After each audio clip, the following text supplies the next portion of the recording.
লালমনিরহাটে মাননীয় প্রধানমন্ত্রী শেখ হাসিনা কর্তৃক ভূমিহীন গৃহহীন পরিবারকে পঞ্চম পর্যায়ে দ্বিতীয় ধাপে জমি ও গৃহ হস্তান্তর কার্যক্রমের শুভ উদ্বোধন অনুষ্ঠিত হয়েছে। প্রধানমন্ত্রীর সরকারি বাসভবন গণভবন থেকে ভিডিও কনফারেন্সিংয়ের মাধ্যমে লালমনিরহাট জেলায় 1006টি ভূমিহীন গৃহহীন পরিবারকে 2% জমির কবুলিয়াত ও গৃহ হস্তান্তর কার্যক্রমের শুভ উদ্বোধন করেন গণপ্রজাতন্ত্রী বাংলাদেশ সরকারের মাননীয় প্রধানমন্ত্রী শেখ হাসিনা এমপি। মঙ্গলবার 11 জুন সকাল 10টায় লালমনিরহাট সদর উপজেলা পরিষদ মিলনায়তনে লালমনিরহাট সদর উপজেলা প্রশাসনের আয়োজনে এ জমি ও গৃহ হস্তান্তর কার্যক্রমের শুভ উদ্বোধন অনুষ্ঠিত হয়।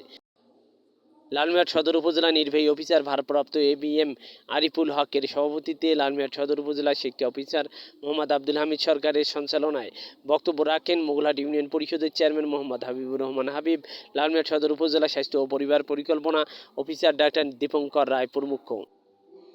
এ সময় লালমনিরহাট স্থানীয় সরকার বিভাগের উপপরিচালক ভারপ্রাপ্ত মোহাম্মদ মাহবুবুর রহমান, লালমনিরহাট সদর উপজেলা পরিষদের chairman Mohammad Kamruzzaman Sujan, vice chairman Mohammad Ershadul Karim, মহিলা ভাইস চেয়ারম্যান লতিফা বেগম লাকি, লালমনিরহাট সদর উপজেলা প্রকল্প বাস্তবায়ন কর্মকর্তা মশিউর রহমান, বাংলাদেশ মুক্তিযোদ্ধা সংসদের সাবেক উপজেলা ইউনিট কমান্ডার আবু বকর সিদ্দিক সহ অন্যান্য ব্যক্তিবর্গ উপস্থিত ছিলেন।